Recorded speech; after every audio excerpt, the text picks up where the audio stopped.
Science is ফানে প্রত্যেককে স্বাগত। আজকে আমরা আলোচনা করব মাংসাশী উদ্ভিদ অর্থাৎ পতঙ্গভুক উদ্ভিদদের সম্পর্কে।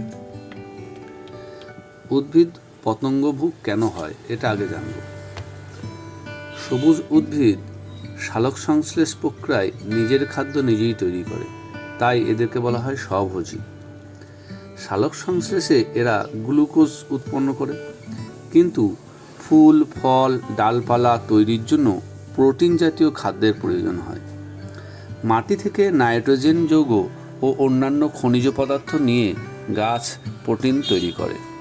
মাংসাশী উদ্ভিদরা অন্যান্য উদ্ভিদের মতোই সালোক সংশ্লেষ প্রক্রিয়ায় খাদ্য তৈরি করে, কিন্তু এরা সাধারণত এমন মাটিতে জন্মায় যেখানে খনিজ লবণের পরিমাণ খুব কম থাকে এবং এদের শিকড়ও হয় খুব ছোট, ফলে এরা মাটি থেকে নাইট্রোজেন লবণ সংগ্রহ করতে পারে না।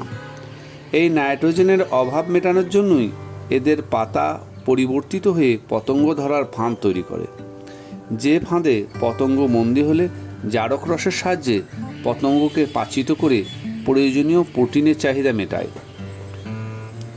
সংক্ষেপে বলা যেতে পারে যে প্রোটিন তৈরির অন্যতম উপাদান নাইট্রোজেন যৌগ পাওয়ার জন্যই এই গাছগুলো পতঙ্গভুক হয়। প্রায় 600টি মতো প্রজাতি রয়েছে এই পতঙ্গভুক বা মাংসাশী উদ্ভিদে, যার বেশিরভাগই মাছি, মাকড়সা, পোকামাকড় খায়। অল্প কিছু উদ্ভিদ আছে, যেমন বৃহৎ কলসপত্র জাতীয় গাছ, যারা স্যালমন্ড, ব্যাঙ বা ইঁদুর জাতীয় প্রাণীকেও এরা শিকার করে। এবার আমরা 10টি পতঙ্গভুক উদ্ভিদ সম্পর্কে জানব। 1. ভেনাস ফ্লাইট্রাপ বা বুনো কীটকল। মার্কিন যুক্তরাষ্ট্রের উত্তর ও দক্ষিণ ক্যারোলিনার উপকূলীয় সমভূমিতে এদের দেখা মেলে। এই বহুবর্ষজীবী গাছের পরিবর্তিত পাতা মাছি ও মাকড়সা, বোলতার মতো পোকামাকড় শিকার করার জন্য দ্রুত বন্ধ হয়ে যায়। পাতাগুলির ট্রাইকোম নামের চুলের মতো লোম দিয়ে আবৃত থাকে, যা শিকার পাতার মাঝে এলে পাতাগুলো বন্ধ হয়ে যায়। 2 হলো সানডিউ বা সূর্য শিশির। সারা বিশ্বজুড়ে এদের প্রায় 130টিরও বেশি প্রজাতি দেখা মেলে। এদের পাতাগুলি শিশিরের ফোঁটায় আচ্ছাদিত এবং চকচকে দেখায়, যা আঠালো রসযুক্ত। পোকামাকড় তার মধ্যে এলে তা আটকে পড়ে যায়। 3. পিচার প্লান্ট বা কলসপত্র। দক্ষিণ পূর্ব মার্কিন যুক্তরাষ্ট্রের স্থানীয় মাংসাশী উদ্ভিদ। এদের 10টিরও বেশি প্রজাতি আছে। এদের হলুদ, সাদা, সবুজ, বেগুনি, তোতা, মিষ্টি বিভিন্ন রকম প্রজাতি আছে। বালি ও পিটযুক্ত আর্দ্র মাটিতে এদের দেখা মেলে। কলসপত্র প্রতারণা করে পোকা শিকার করে। এদের পরিবর্তিত পাতা কলসির মতো দেখতে, ঢাকনাটি রঙিন এবং এখান থেকে সুগন্ধ বের হয়, যা সহজে শিকারদের আকৃষ্ট করে এবং পিচ্ছিল কলসির মধ্যে নিয়ে যায়। সেখানে পাচক রস দ্বারা এরা ওই শিকারকে হজম করে। 4 হলো কোবরা প্লান্ট বা গোখরা লিলি। নেপাল থেকে ভুটান পর্যন্ত হিমালয়ে দেখা মেলে। ক্যালিফোর্নিয়া ও দক্ষিণ ওরেগনের আদিবাস। এদের কলসের মাথাটি বাঁকানো, নিচের দিকে খোলা, দেখতে গোখরো সাপের ফণার মতো। কাঁটাযুক্ত বাঁকানো লাল মুখ এবং দীর্ঘ নলাকার কলস। পোকামাকড়ের মিষ্টির আকর্ষণে কলসিতে প্রবেশ করলে আর ফিরতে পারে না। এটি একটি বিরল প্রজাতির উদ্ভিদ।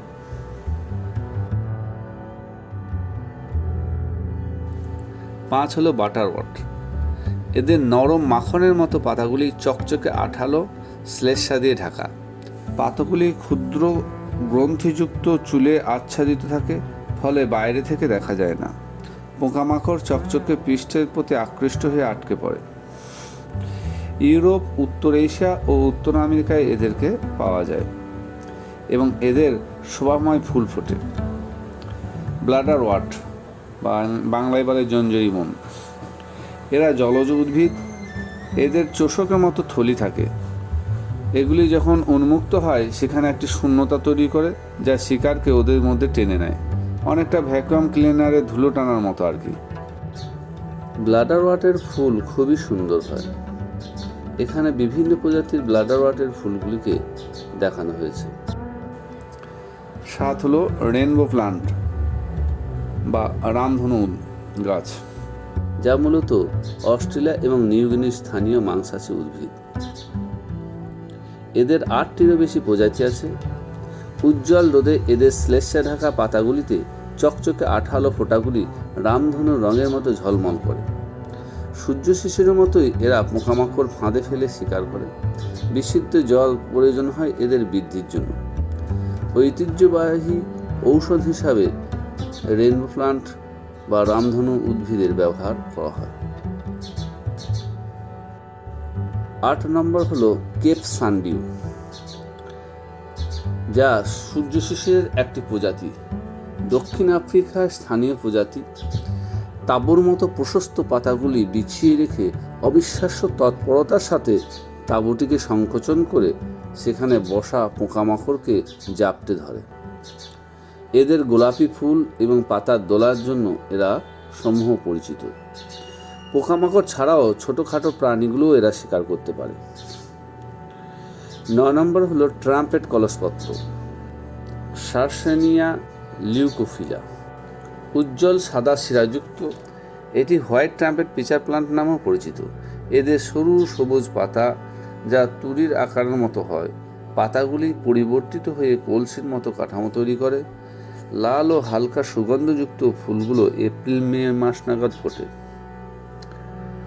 সবশেষে 10 নম্বর পতঙ্গভোগ উদ্ভিদ হলো বেগুনি কলসপত্র। জলাভূমিতে অম্লীয় মাটিতে কানাডা এবং মার্কিন যুক্তরাষ্ট্রে এদেরকে মূলত পাওয়া যায়। এটি নর্দার্ন পিচার প্লান্ট বা টার্টল মোজা বা সাইড স্যাডল ফ্লাওয়ার নামেও পরিচিত। 6 থেকে 8 ইঞ্চি মতো লম্বা হয়। ছোট্ট সবুজ কলসি থাকে, যা ভারী শিরা গভীর বেগুনি রঙের হয়।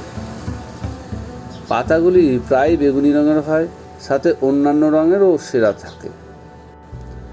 ফুলগুলি বেগুনি লাল এবং ডালপালার ওপর পাতাগুলি বিস্তৃত থাকে। আজকে আমাদের মাংসাশী উদ্ভিদ সম্পর্কে ভিডিওটি এখানে শেষ হলো। অনন্য অভিযোজন এবং শিকারকে ফাঁদে ফেলার বিভিন্ন প্রাকৃতিক পদ্ধতি বিশ্বের সীমাহীন সৃজনশীলতাকে তুলে ধরেছে। কেমন লাগলো জানাতে ভুলবেন না।